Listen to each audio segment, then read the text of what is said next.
go! The explosion from nothing to everything. Molesey Boat Club and Leander on the left versus Leander on the right of our picture. Both off to good clean starts. It looks to me like Leander were a bit more explosive, Cam. Yeah, I thought that both crews again got off very nicely. I thought Leander had a really aggressive first few strokes and got that boat up to speed. Interestingly, the bow stroke Molesey 8, I think are actually just rating a little bit lower than Leander 8, getting off to a nice big traction, trying to focus on big, long strokes as they come through the island, and we can see these two crews level. So we're picking up alongside in our catamaran, and yet that early explosion from Leander's just given them a canvas or so, I think, just as we come up to speed alongside them. And you can see real power. There's a lot of energy going down, a lot of leg burning that's happening right now as the crews ensure that their boats are moving as fast as they possibly can at this stage. It's a super intense part of the race, and there's a lot of psychology going on here as well, because you want to make sure that you can show the opposition you're going to dominate the race from the start, or you're thinking, I've got confidence, I know I've got something extra in me, I can feel them burning their energy early. So that's the mind game going on. And eights racing is such a unique event because it's so big, the boats are so long, and the speeds are so high that actually the difference between top speed and cruising speed is not that different. And so really getting the boats up to your top end speed is one of the biggest priorities. And often we can see crews, maybe a little bit what's happened here with Molesey, just a little bit of slip off the first 20, 30 strokes, letting Leander get out to that half-length lead. Need to make that up now in boat speed, which can often be quite hard to do in the 8. So the women from Molesey won't like this feeling, and they'll want to be making sure that they're able to stay on terms with Leander, not let Leander have it all their own way. And that's the question. Has the Leander start and the energy involved in getting to this position, has it been expensive for them? And has Molesey got a response as they come to the barrier? The flag goes down telling us that Leander's crossed through the barrier marker 637 metres down the course. The number 2 goes up for them, and Molesey, well, they're still overlapping well. And at this point, Cam, they should be now into the mid-race pace for both crews, and we'll start to see the base speed that they have. Indeed, and there's still a lot of rowing to be done, so we're only a quarter way through the race. As we've seen from the Olympic Games, people can row through people. You don't have to lead at every single marker to win a race. You just need to make sure that your bow is over the line once that finish line comes.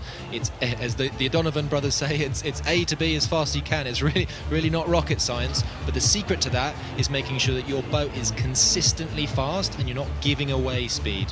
Yeah, rowing is a really simple sport. It's the people who do it that make it complicated, and throughout our rowing careers, and I'm rowing after 30 plus years and still trying to find a way of rowing simply and smoothly, and that's what these two crews are trying to do here on the Henley stretch. This year, of course, unlike any other, they've had less time in the boat, less time to compete. They've got less of a read of what the speed should be relative to other crews, and that makes it tougher too. So here I think that conversations will be going on in both boats between the cocks and the stroke.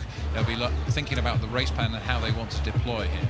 And they'll have discussed different scenarios. So they'll have discussed being half a length down coming through the barrier, or a quarter of a length down coming off the island. And they'll have discussed what tactics they need, whether they need to bring pushes earlier, as I could think that Molesey have done already. And what I actually quite like to see here is that both crews, to me, are rowing fantastically long and picking up the water really well. Looking at that Molesey 8 with the 8 black blades, really nice timing, getting that long sweep to push that hole through the water, and I think they've made up really good ground on Leander. Yeah, great experience in the stroke seat there. Beth Bryan at Molesey, 28 years old, a bronze medalist at the World Championships in 2017, and a current rowing coach at Sir William Perkins School. We've seen them here in Henley before, and so she's got a lot of experience. And in front of her is Charlie Marcus, Cambridge Boat Race Cox. He actually learned his trade for Hampton School on the same stretch that Molesey row, and I think Molesey are trying to hang on to this Leander crew. Leander's crew still looks really very strong, Cam. Yeah, they do look very strong. Credit to Leander here. Their stroke really nice and long, nice and smooth. And actually, if you look at those 8 pairs of legs, if you can kind of almost phase out all the oars in the hull, you can see that they're really pressing down together and getting one big push and shove on the boat. Well, so here they are passing the Remenham Club, which Molesey is one of the multiple members of different Thames-based clubs that make up Remen, and they'll be getting an extra lift from the noise and the supporters as they come through there into the well, they're well into the third quarter of this race here, and this is where they have to be decisive. The question is whether Molesey have got the base boat speed, and can they lift that now to respond? They had a successful push approaching halfway. Have they got the energy to make a further push on Leander, but it looks to me like Leander are trying to consolidate and move efficiently now. And this is kitchen sink time for me. So if you're Molesey, this is where you are either going home today or you're going to put the last ounce of your energy in to fight back and try and get that bow across Leander. And you really need to try and make sure that you're not saving anything for those last 30 strokes. It's no good leaving it to the end because it's too late. It needs to go in now. We need to push. And Leander are trying to hold off and get out in front and stay in front.